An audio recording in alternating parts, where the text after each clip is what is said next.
Hello बेटा, नमस्कार सभी को। स्वागत है आप सभी का आपके अपने YouTube channel maths by robin में। वैसे तो चैनल का जो नाम है वो है मैथ्स बाय रॉबिन, लेकिन तैयारी हम यहाँ सभी विषय की करके चल रहे हैं। जैसे कि अब जो आपकी क्लास चल रही है वो रीजनिंग की है, और रीजनिंग में जो टॉपिक है हम कैलेंडर स्टार्ट किए हुए हैं। लगभग 3 क्लास हमारी कंप्लीट हो चुकी हैं। बहुत अच्छे अच्छे तरीके नियम हमने सीख लिए हैं।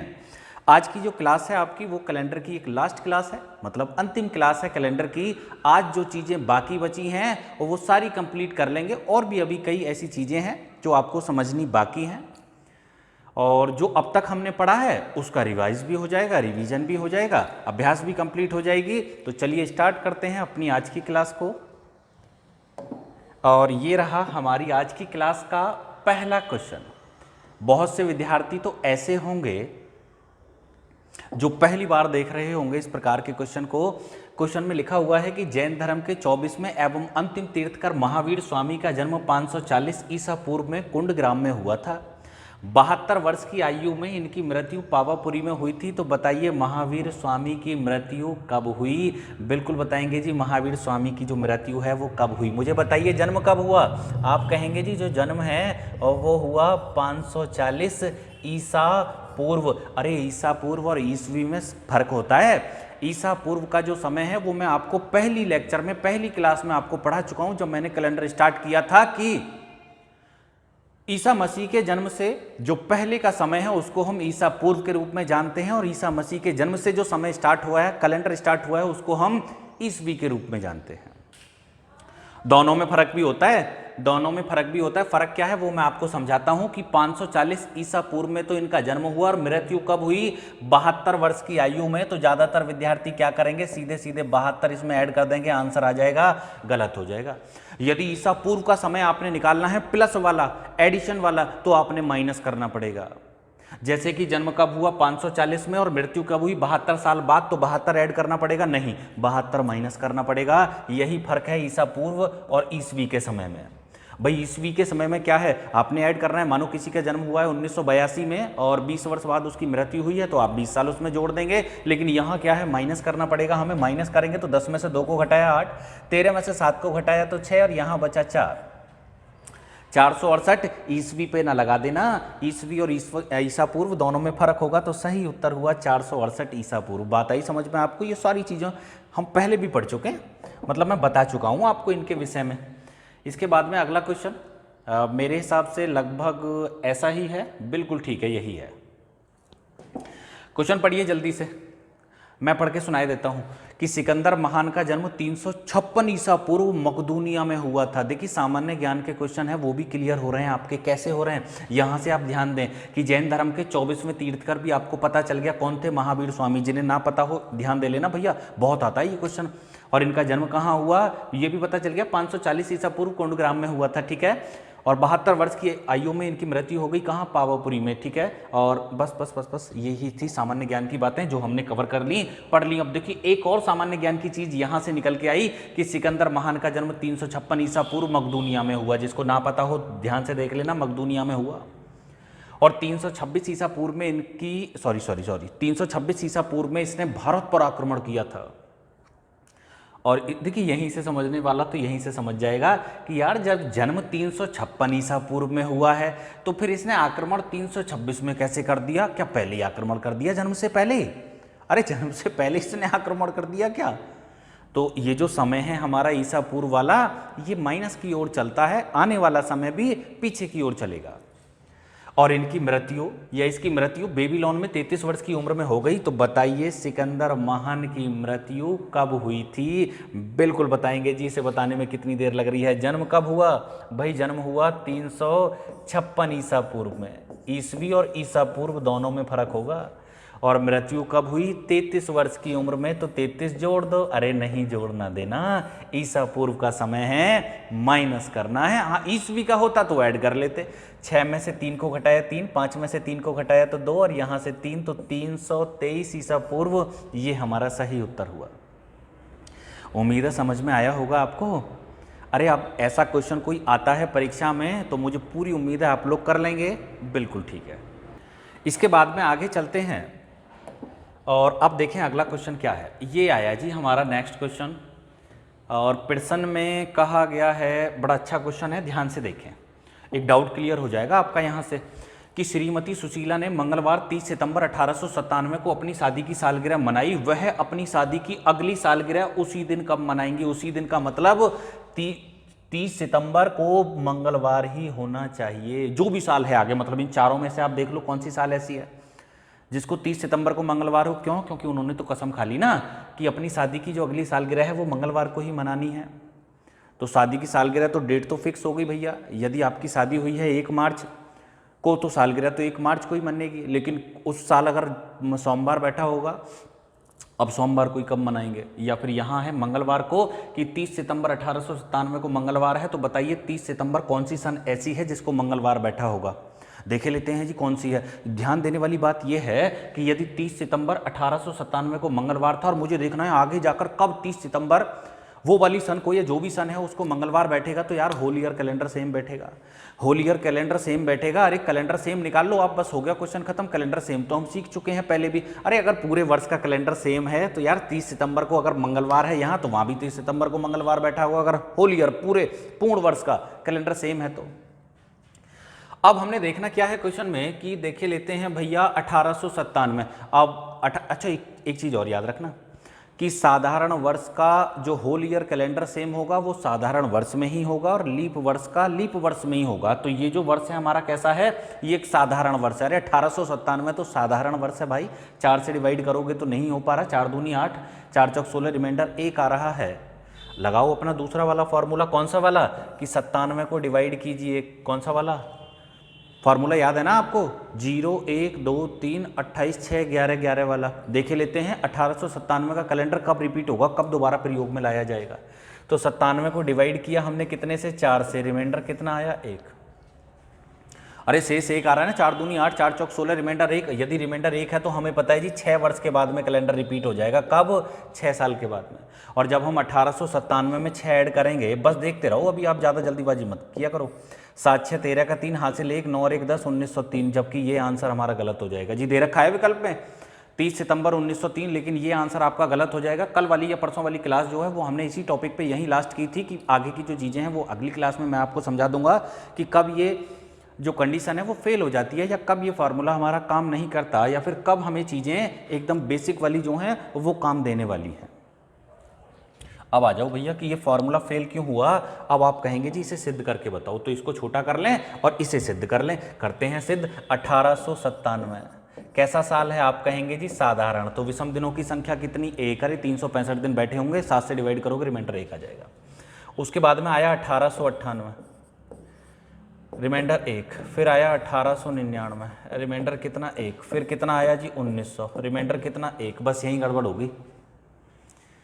इस वाले फॉर्मूले में जब हमने निकाला था डायरेक्ट 6, तो यहाँ क्या मान लिया था? 2, जबकि हमें पता है कि 1900 जो है वो एक साधारण शताब्दी वर्ष है। देखिए शताब्दी आ रही है 1904 से नहीं, 400 से एग्जैक्ट डिवाइड होना चाहिए, और 400 से डिवाइड है ही नहीं, तो यहाँ जो शताब्दी बैठी होगी वो एक साधारण शताब्दी होगी, और साधारण शताब्दी है तो मुझे पता है विषम दिनों की संख्या 1 बैठने वाली है। इसके बाद में आया 1901, विषम दिनों की संख्या 1 आ जाएगी। फिर 1902, विषम दिनों की संख्या 1। फिर आगे आ गया 1903, विषम दिनों की संख्या 1। जरा जोड़ें इनको। अब जब जोड़ रहे होंगे तो आप देखेंगे 1 2 3 4 5 6 7। अगर यहाँ इनका योग 7 आ रहा है, और 7 को भी जब हम 7 से डिवाइड करेंगे तो रिमाइंडर कितना? 0। और यदि यहाँ रिमाइंडर 0 है तो जैसे ही इससे अगली साल आई होगी, कौन सी? 1904। अरे अगर रिमाइंडर यहाँ 0 है तो अगली साल भी तो कैलेंडर सेम बैठेगा, और अगला वर्ष कौन सा आया? 1904। लेकिन यहाँ भी कैलेंडर सेम नहीं हो पाया। कैलेंडर सेम ना होने का कारण ये है कि 1897 जो है हमारा एक साधारण वर्ष है, और जबकि 1904 जो है वो एक लीप ईयर है। जबकि लीप ईयर है तो भैया लीप का और साधारण का सेम कैसे हो जाएगा? यदि सेम नहीं होगा तो हमने और आगे चलना पड़ेगा, और आगे चलेंगे तो आप देखेंगे यहाँ से रिमाइंडर कितना हो गया? 2। भाई यहाँ से रिमाइंडर कितना हो गया? हमारे पास में 2 आ गया ना, विषम दिनों की संख्या 2 आ गई 1904 में। क्यों? क्योंकि ये तो एक लीप है। इसको थोड़ा सा मैं ऊपर लिख लूँ यहाँ। अब ठीक है, अब जो चीज़ें हैं इसको मैं यहाँ लिख दूंगा, ऐसी कोई बात नहीं। ये था 1904, ये रिमाइंडर 2 हो गया। यहाँ तक तो 7 आ गया ना भैया, आगे चलेंगे। उसके बाद में आया 1905 रिमाइंडर 1, 1906 रिमाइंडर 1, 1907 रिमाइंडर 1 और 2 3 4 5 और 1908। 1908 कैसा आ जाएगा? Leap year. अरे 1908 कैसा आ जाएगा? लीप ईयर आ रहा है, तो रिमाइंडर कितना होगा, मतलब विषम दिनों की जो संख्या होगी वो कितनी होगी? 2। विषम दिनों की संख्या 2 हो गई। अब इसको फिर से जोड़ो, 2 3 4 5 6 7। अगर यहाँ 7 है तो रिमाइंडर 0 और रिमाइंडर 0 है तो इसके बाद में सन कौन सी आएगी? 1909। बस जी यही आंसर है हमारा कि 1897 का जो कैलेंडर है वो 1909 के कैलेंडर के जैसा होगा। तो इसका मतलब 30 सितंबर 1897 को यदि शादी की सालगिरह मंगलवार को मनाई है तो अब जो सेम डे पर बनेगी शादी की सालगिरह वो होगी 30 सितंबर 1909। आया समझ में आपको? तो देख लें आप भैया, अगर उस वाले तरीके से निकालते तो गलत हो जाता। अच्छा, अब ये ध्यान कहाँ रखना है आपने? ये ध्यान हमने जो रखना है ये तब रखना है हमने जब बीच में कोई शताब्दी पड़ी हो। जैसे कि हमें पता है 1897 कम से भी कम 6 साल पे कैलेंडर रिपीट होगा। 6 साल से पहले तो होता ही नहीं भी। अरे फॉर्मूला याद है? 28 6 11 11। तो या तो 28 साल पे कैलेंडर रिपीट होगा। 28 साल पे कब होगा? जब रिमाइंडर 0 होगा, जब शेष 0 आ रहा होगा 4 से भाग लगाने पे। उसके बाद में या तो 6 साल पे होगा या फिर 11 पे या फिर 11 पे। 2 और 3 के लिए 11 11 होगा। तो 6 साल से पहले तो रिपीट होने का मतलब ही नहीं। 1897 में जैसे ही हम 3 साल जोड़ेंगे तो 1900 आ गई यार। 6 साल तो छोड़ो, 3 साल जोड़ने पर ही 1900 आ रही है। तो जब बीच में शताब्दी आ जाए तो एक बार ऐसे देख लिया करो कि क्वेश्चन को कोई मतलब क्वेश्चन में कोई मिस्टेक ना हो जाए करने में। बात आई समझ में आपको?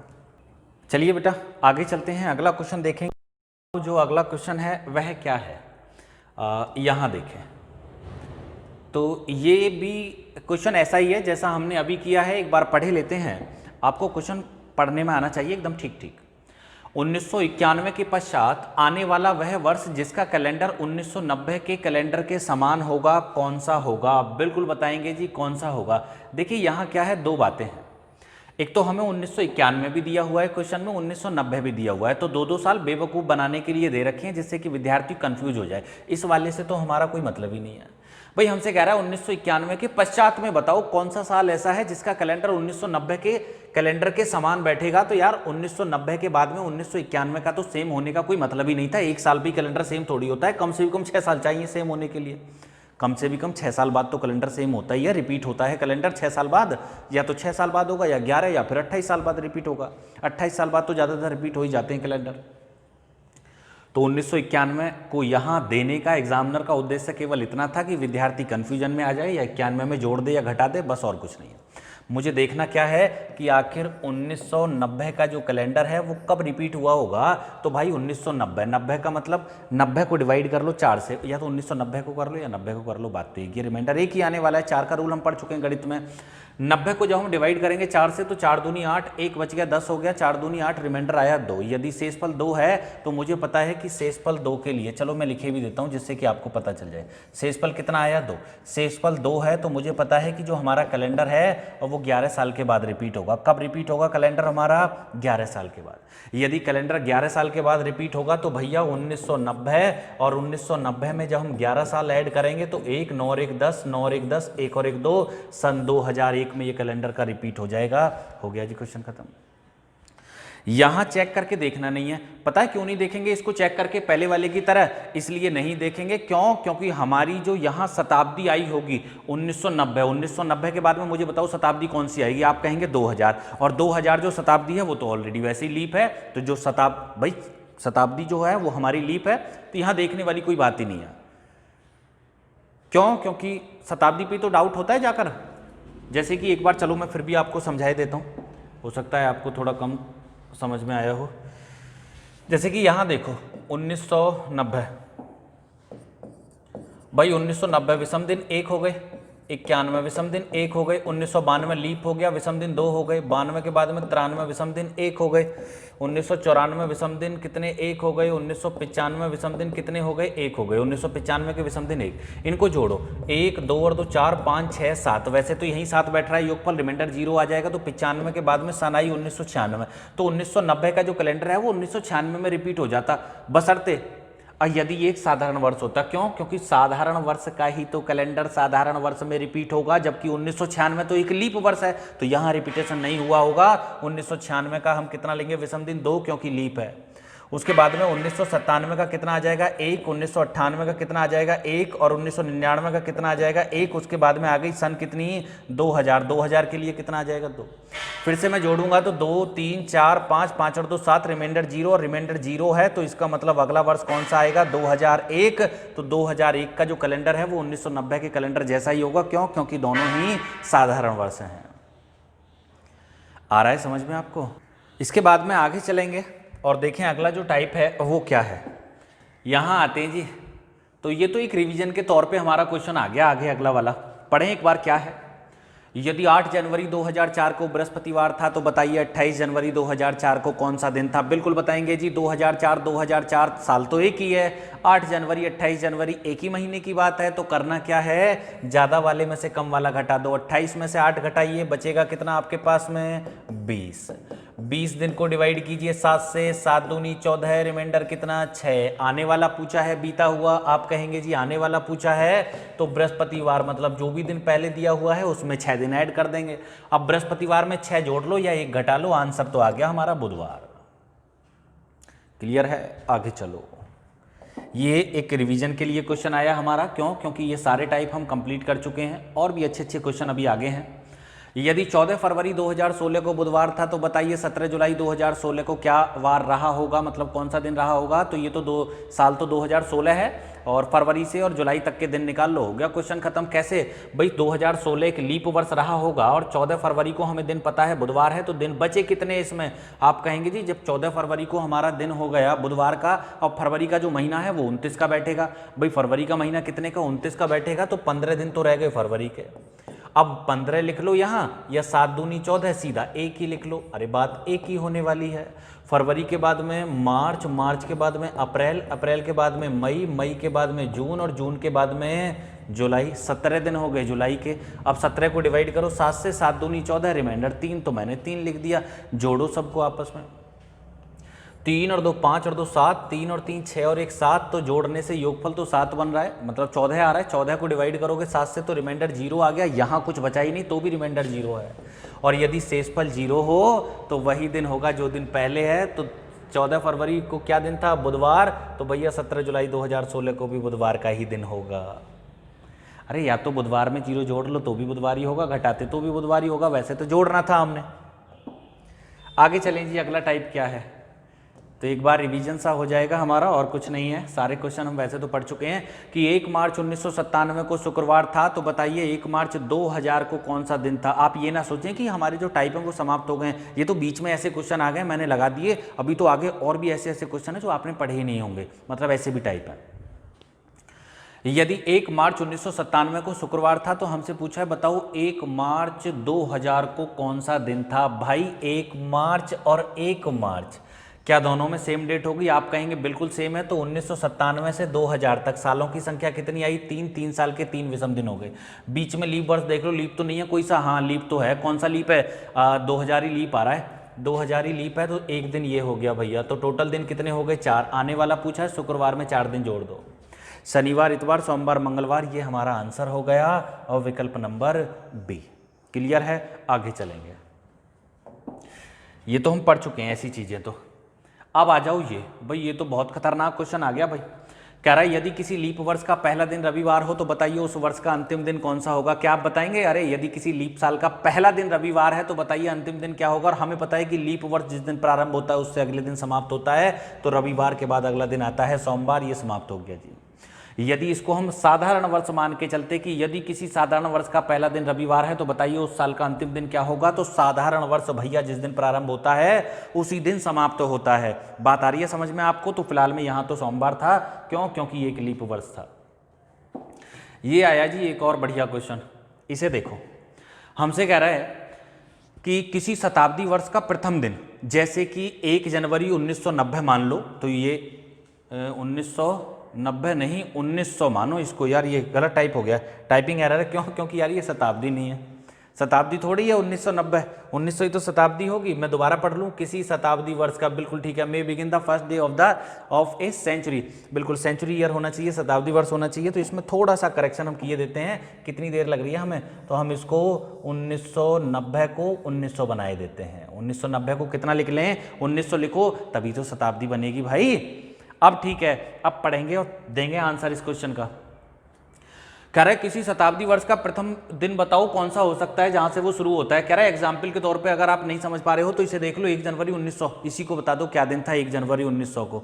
तो मैं क्यों बताऊं 1 जनवरी 1900 को, मुझे तो पता है ना कोई भी शताब्दी का प्रथम दिन क्या होता है। अरे कल पढ़ चुके हैं यार हम, हमें पता है किसी भी शताब्दी का प्रथम दिन क्या होता है। तो किसी भी शताब्दी का प्रथम दिन सबसे पहले तो याद रखना 1 जनवरी सन 2001 को सोमवार, बस यहीं से खत्म हो जाएगा। 5-5 दिन जोड़ते चले जाओ, 5 दिन जोड़ोगे तो शनिवार, फिर से 5 दिन जोड़ोगे तो बृहस्पतिवार, और फिर से 5 दिन जोड़ोगे तो मंगलवार।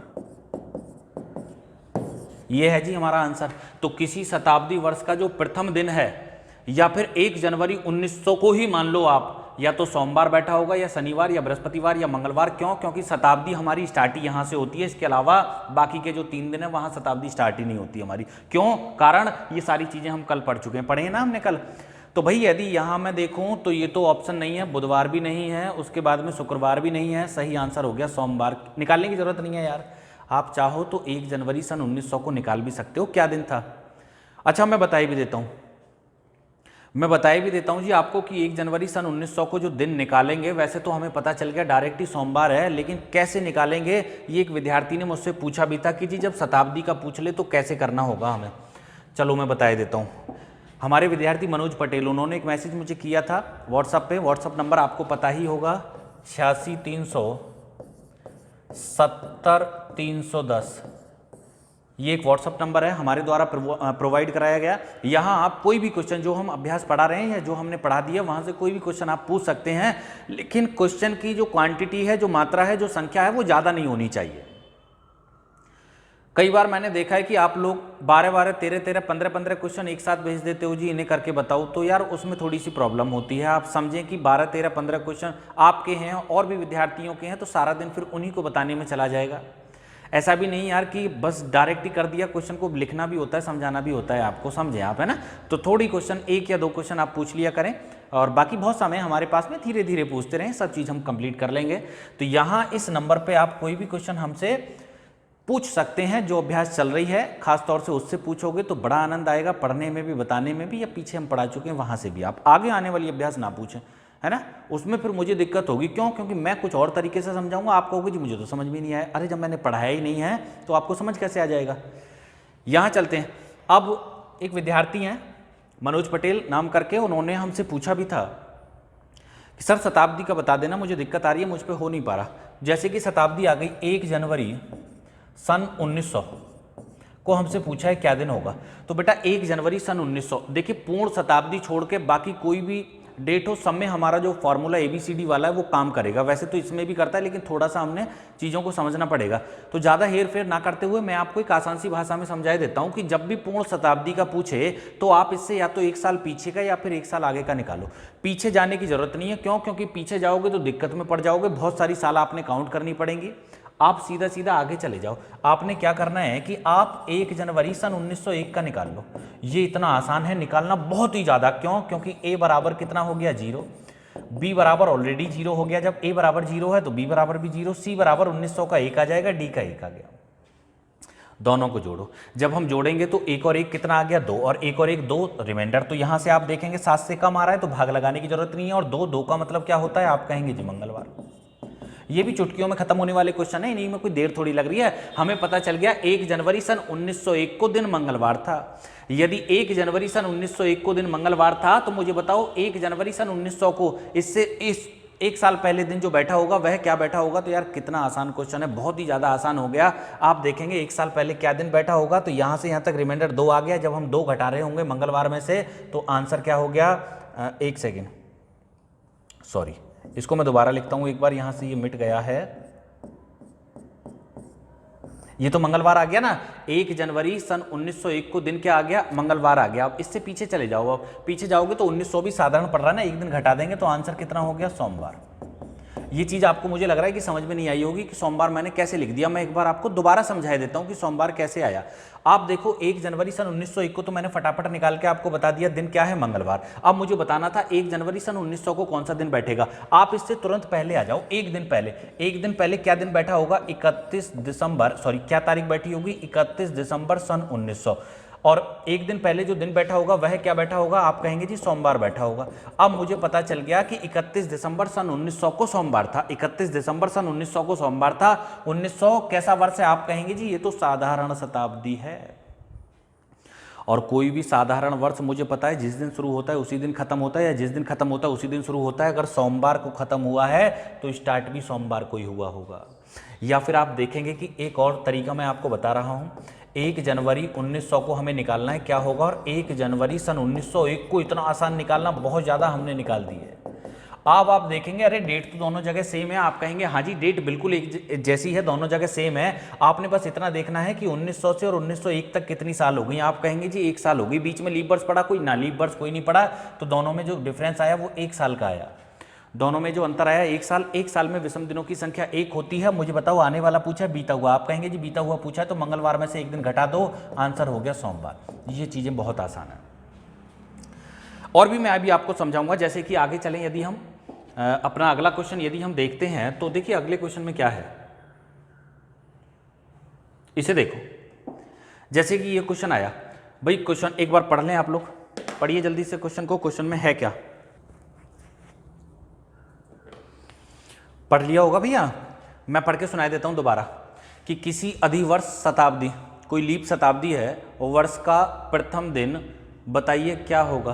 तो लीप शताब्दी हो या साधारण शताब्दी हो, इससे कोई फर्क पड़ने वाला है नहीं। क्यों, हमें पता है कोई भी शताब्दी या तो सोमवार को शुरू होगी, या फिर शनिवार को, या फिर बृहस्पतिवार को, या फिर मंगलवार को। सोमवार, शनिवार, बृहस्पतिवार, मंगलवार, यही 4 दिन ऐसे हैं जो किसी शताब्दी के प्रथम दिन हो सकते हैं। इसके अलावा बाकी के जो दिन रह गए हमारे पास में बचे हुए, और वो दिन शताब्दी के अंतिम दिन नहीं होंगे। अब ध्यान देने वाली बात यह है कि जी एक तो शुक्रवार नहीं हो सकता शताब्दी का स्टार्ट, और हमें पता है जी रविवार से भी नहीं हो सकता। हाँ शनिवार, मंगलवार, यहाँ सॉरी शनिवार भी आ गया और सोमवार आ गया। और हमें पता है कि कोई भी जो शताब्दी है वो सोमवार से भी स्टार्ट हो सकती है और आपका शनिवार को भी स्टार्ट हो सकती है। अगर एक ही ऑप्शन होता तो मैं डायरेक्ट लगा देता। अब आ गए 2 विकल्प हमारे पास में। यदि 2 विकल्प अब दे रखे हैं तो अब कौन सा लगाऊं इनमें से, शनिवार या सोमवार, अब तो निकालना पड़ेगा हमें, अब तो निकालना पड़ेगा। अब एग्जाम्पल के लिए इन्होंने डेट भी दे दी, कह रहा है एक काम करो तुम 1 जनवरी सन 2000 को बता दो क्या दिन था। अब 1 जनवरी सन 2000 को बताने में कोई देर लग रही है क्या मुझे, लेकिन हमें पता है जी शताब्दी, पूर्ण शताब्दी वाला है तो वो वाला फॉर्मूला तो डायरेक्ट काम करेगा नहीं जो हमने पढ़ाया है ABCD वाला। अरे कर देता है लेकिन उसमें और थोड़ा सा लॉजिक लगाना पड़ेगा, आपका दिमाग घूम जाएगा। तो आसान तरीका जब मैं बता रहा हूँ तो आसान वाला सीखो आप। आपसे पूछा 1 जनवरी सन 2000 को बताओ क्या दिन है, 1 जनवरी सन 2000 को। अरे मैं 1 जनवरी सन 2001 का निकाले लेता हूं ना, कितना आसान है, डायरेक्ट मुझे पता चल गया सोमवार। कितना, अरे हमें पता है 1 जनवरी सन 2001 को नहीं है पता, तो ऐसे निकालो A बराबर 0, B बराबर 0, C बराबर 0 और D बराबर 1, जोड़ोगे तो 1 और 1 का मतलब सोमवार। जब 1 जनवरी सन 2001 को सोमवार है तो मुझे निकालना है 1 जनवरी सन 2000 को क्या दिन बैठा होगा। तो 2000 से लेकर 2001 तक विषम दिनों की संख्या 1, बीच में कोई लीप वर्ष तो नहीं पड़ा, हाँ सन 2000 पड़ गया तो विषम दिनों की संख्या 2। तो भाई बीता हुआ पूछा है तो सोमवार में से 2 दिन घटा दो। जब हम सोमवार में से 2 दिन घटाएंगे तो उत्तर क्या हो गया, शनिवार। आंसर क्या हो गया, शनिवार। तो बस क्वेश्चन खत्म होता है जी हमारा कि 1 जनवरी सन 2000 को जो दिन था और वो शनिवार था। क्लियर है? अरे आ रहा है कुछ समझ में, कुछ हाँ ना कुछ तो जवाब दे दिया करो। कुछ कॉपी पेंसिल लेके बैठते हो या खाली ऐसी वीडियो देखते हो? भैया कुछ नोट कर लिया करो इनमें, वरना चीजें फिर भूलते रहते हैं हम। इन्हें नोट कर लोगे तो समय समय पर आप इनको देखते रहोगे, याद आते रहेंगी सब चीजें, वरना ये भी भूल जाओगे कि शताब्दी का, अभी तो आपको याद होगा, आप सोच रहे होगे जी हमें तो पता है शताब्दी का प्रथम दिन अंतिम दिन कैसे होगा, लेकिन जब पेपर में आएगा तो भूल जाओगे। तो करने के तरीके जो हैं वो याद रखो। हमें पता है सन 1 को, मतलब 1 जनवरी सन 1 को स्टार्टिंग थी, सोमवार से 5-5 ऐड करते हुए चले जाओ, आंसर आ जाएगा। यदि लास्ट दिन देखना है तो इधर से फिर 4-4 ऐड करते हुए चले जाओ, सोमवार में 4 दिन जोड़ दो, ऐसे अगले में 4 दिन जोड़ दो। आगे शनिवार में 4 दिन जोड़ दो, बृहस्पतिवार में, मंगलवार में 4 दिन, सॉरी लास्ट वाले में 5 दिन जुड़ेंगे, मंगलवार में 5 दिन जुड़ेंगे, तब जाकर हमें लास्ट पता चलेगा कि शताब्दी का अंतिम दिन क्या हो सकता है। रविवार आएगा वहाँ से। चलो जी, यहाँ तक की तो कहानी होगी समाप्त। अब चलते हैं आगे। अब यदि बात करें हम अगले टाइप की, तो वो है कि वर्ष 1988 में स्वतंत्रता दिवस बुधवार को मनाया गया, तो वर्ष 1989 में यह किस दिन मनाया जाएगा? भाई स्वतंत्रता दिवस कब मनाते हैं आपको पता है ना? हमें पता है कि जी स्वतंत्रता दिवस जो मनाते हैं हर साल हम 15 अगस्त को मनाते हैं। कब? ये कोई डेट ऐसी है फिक्स है, ये ऐसा नहीं कि किसी साल में 16 अगस्त को मना लेंगे, किसी में मना लेंगे 22 जनवरी को। ये तो फिक्स है कि हमें पता है स्वतंत्रता दिवस जो है हमारा वह 15 अगस्त को मनाया जाता है। और कब मनाया गया? 1988 में। ये कह रहा है हमसे कि 1988 में जो 15 अगस्त का दिन है वो बुधवार का है। कौन सा दिन बताया है हमें? बुधवार बताया है। इसको छोटा किए लेते हैं, इतनी आवश्यकता नहीं है बड़े की, हमें पढ़ लिया क्वेश्चन हमने।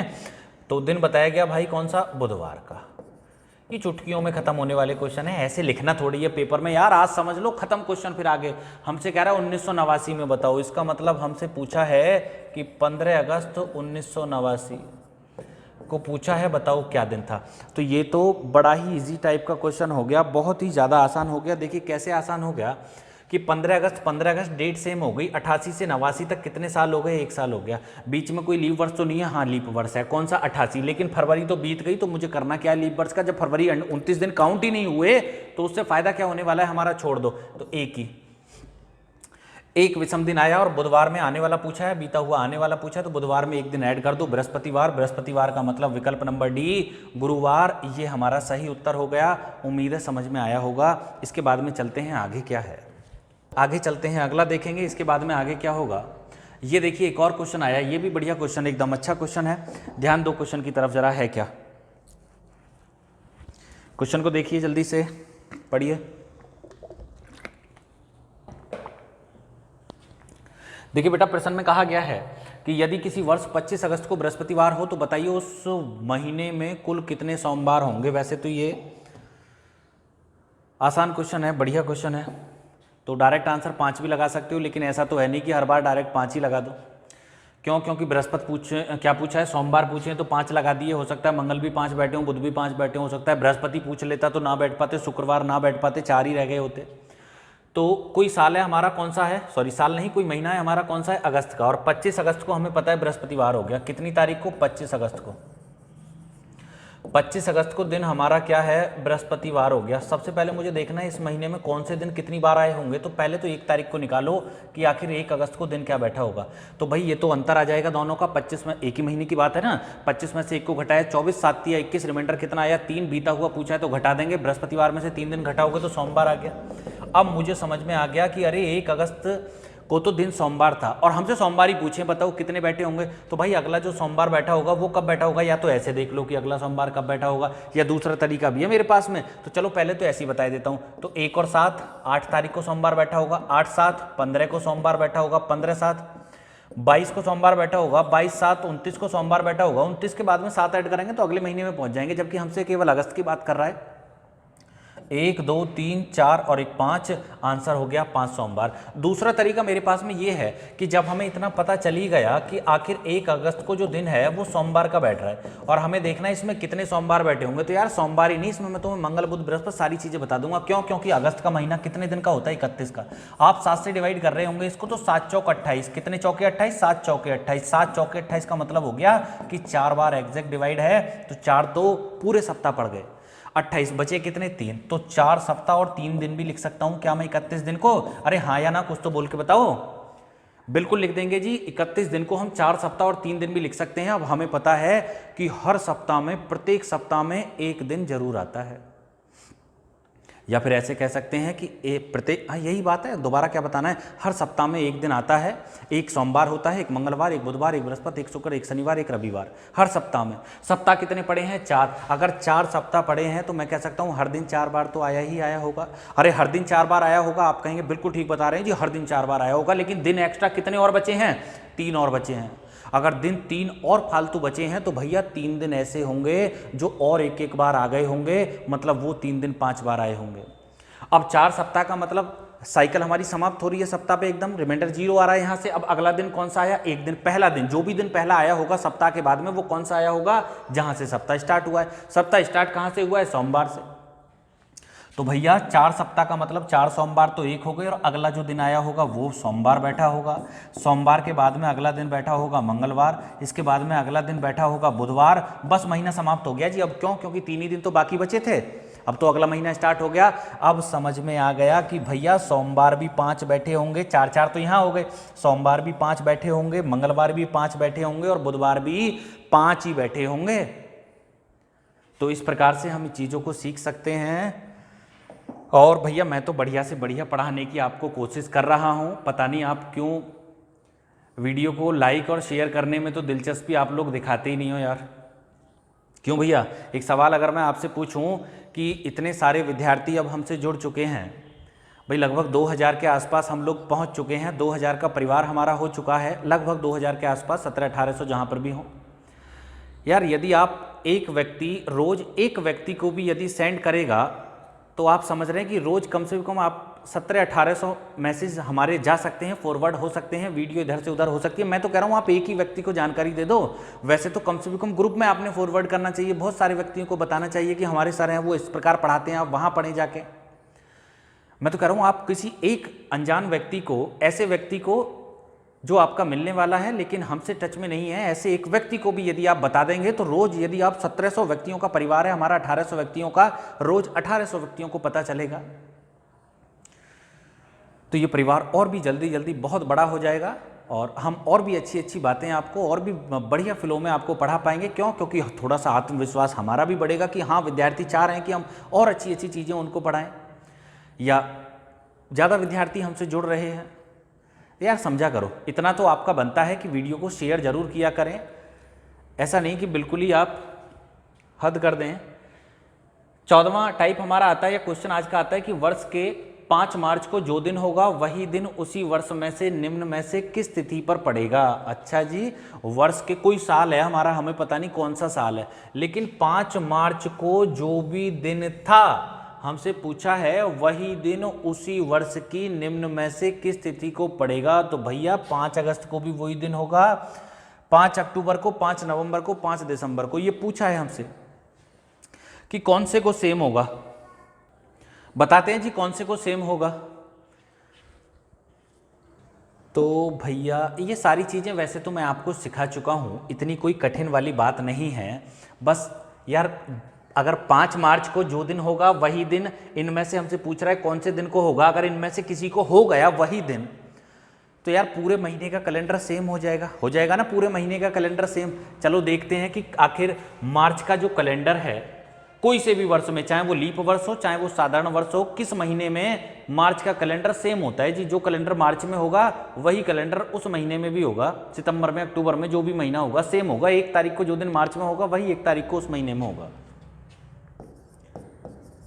तो यहाँ हिंदी में लिख लो या इंग्लिश में, आप ऐसे लिख लो। ये मार्च हो गया जी, मार्च, अप्रैल, मई, जून, जुलाई, अगस्त, सितंबर, अक्टूबर, नवंबर, और मैंने तो दिसंबर तक ही लिख दिया, दिसंबर तक ही यहाँ दिया हुआ है। तो दिसंबर तक लिखने के बाद में भैया यहाँ इनके विषम दिन देखो, मार्च के महीने के विषम दिनों की संख्या 3, मार्च, अप्रैल, मई, जून, जुलाई, अगस्त, सितंबर, और सितंबर के बाद में अक्टूबर, नवंबर और दिसंबर। अब मार्च से रिमाइंडर लेना हम स्टार्ट करेंगे। आप देखेंगे 3, 3 और 2 5, 5 और 3 8, 8 का मतलब 1 लिख लो क्योंकि 7 एकम 7 बचा 1 और 2 3, या 8 से आगे भी चल सकते हैं आप, जैसे भी आपका मन करता हो। तो 1 और 2 3 और 3 6, और 6 और 3 9 और 2 11, और 11 और 3 कितने हो गए भैया, 11 3 14 हो गए। ये तो खेल खत्म हो गया जी क्वेश्चन का। आप दोबारा जोड़ के देख लें यहाँ से यहाँ तक, 3 और 2 5, 5 और 3 8, 8 और 2 10, 10 और 3 13, 13 और 3 16, 16 और 2 18, और 18 और 3 21, और 21 का मतलब हो गया रिमाइंडर 0। अगर यहाँ रिमाइंडर 0 है तो भैया जो भी अगला महीना आया होगा, जैसे कि नवंबर है, और वो सेम बैठा होगा मार्च के, जो दिन 1 मार्च को इस महीने में बैठा होगा वही दिन 1 नवंबर को भी बैठा होगा भैया। चाहे लीप हो चाहे साधारण हो, इससे कोई फर्क नहीं पड़ने वाला हमारे क्वेश्चन पे। तो बस हो गया जी क्वेश्चन समाप्त हमारा। अब क्या है, इसमें कुछ भी नहीं है। एक यहाँ आते हैं, इसको और देखेंगे। ये क्वेश्चन क्या है, क्वेश्चन में कहा गया है कि यदि किसी वर्ष 5 फरवरी को शुक्रवार है तो हमें बताना है कि उसी वर्ष 10 अगस्त को कौन सा दिन था, लेकिन हमें इतना नहीं बताया कि जो फरवरी का माह है वह 28 का है या 29 का है। क्यों? क्योंकि वर्ष तो हमें गिवन ही नहीं है, साल तो हमें दे ही नहीं रखी कि कोई साल ये जो वर्तमान चालू वर्ष है ये साधारण वर्ष है या लीप है। क्यों? क्योंकि यदि साधारण वर्ष है तो फरवरी 28 की हो गई और यदि लीप वर्ष है तो फरवरी 29 की हो गई। तो पहले तो मैं इसको एक साधारण वर्ष माने लेता हूं। यदि इसको हम साधारण वर्ष माने तो आप देखेंगे कि 5 फरवरी को क्या दिन है? शुक्रवार। यदि 5 फरवरी को शुक्रवार है तो मुझे बताइए, यदि मैं 28 की फरवरी मान के चलता हूं तो फरवरी में दिन कितने बचे? आप कहेंगे जी 28 में से 5 दिन घटा दो। जब हम 28 में से 5 दिन को घटाएंगे तो दिन कितने बचे? 23। अरे 23 5 28 हो गए। 23 को भी मैंने 7 से डिवाइड किया, 23 को भी मैंने 7 से डिवाइड किया तो 7 या 21, रिमाइंडर कितना आया मेरे पास में? 2। रिमाइंडर कितना आया? 2। तो ये तो हो गया फरवरी का। फरवरी, मार्च, अप्रैल, मई, जून, जुलाई, और जुलाई के बाद में 3 दिन अगस्त के हो जाएंगे। क्यों? क्योंकि 10 को डिवाइड करेंगे जब हम 7 से तो 7 एकम 7, रिमाइंडर 3 होगा हमारे पास। जरा जोड़ो इनको। तो जब इनको हम जोड़ रहे होंगे तो हमें पता चला भैया कि 3 और 2 5 और 2 7 हो गया, और यहाँ से हम देखेंगे तो 3 3 9 और 9 और 2 11। 11 का मतलब हो गया कि 7 एकम 7 और शेषफल कितना बचा? 4। यदि 4 बचा है तो एक काम करो, शुक्रवार में 4 दिन ऐड करो। जब हम 4 दिन ऐड करेंगे, आने वाला पूछा है ना, तो शनिवार, इतवार, सोमवार, मंगलवार, तो यहाँ से तो भैया मंगलवार आ रहा है। लेकिन ध्यान देने वाली बात यह है कि यदि हम 29 की मानते फरवरी, यदि फरवरी को 29 की मानते तो 29 में से जब हम 5 को घटा रहे होंगे तो बचा कितना? 24। और 24 को भी 7 से जब हम डिवाइड करते तो 7 या 21, रिमाइंडर 3। तो ऐसी स्थिति में यहाँ पर 3 आ जाता। अब 2 है फिर 3 बैठता, तो इसका मतलब शेषफल 1 ज़्यादा बैठता, 12 आता, 7 एकम 7, रिमाइंडर 5 आता। 5 का मतलब जब हम शुक्रवार में 5 जोड़ते तो फिर बुधवार हो जाता। बस यही हमारा उत्तर है कि अगर फरवरी का माह क्लियर नहीं है तो 2 आंसर हो सकते हैं जी। कौन कौन से? या तो बुधवार होगा या फिर मंगलवार होगा। पहला ही उत्तर हमारा ठीक है। अरे आ रहा है समझ में? आपको चीज़ें आई समझ में? तो मेरे हिसाब से ये अभ्यास आज आपकी समाप्त होने वाली है। बिल्कुल ठीक है जी, आज लास्ट हो गया आपका। इसी के साथ में ये अभ्यास आपकी पूर्णतः समाप्त हो गई। अब कोई भी क्वेश्चन किसी भी प्रकार का बचा नहीं है। मैं सारे तरीके आपको बता चुका हूँ, लेकिन फिर भी अब भी कोई डाउट है आपको तो मैसेज करके हमें ज़रूर बताएं, हम उस क्वेश्चन का आंसर आपको देंगे।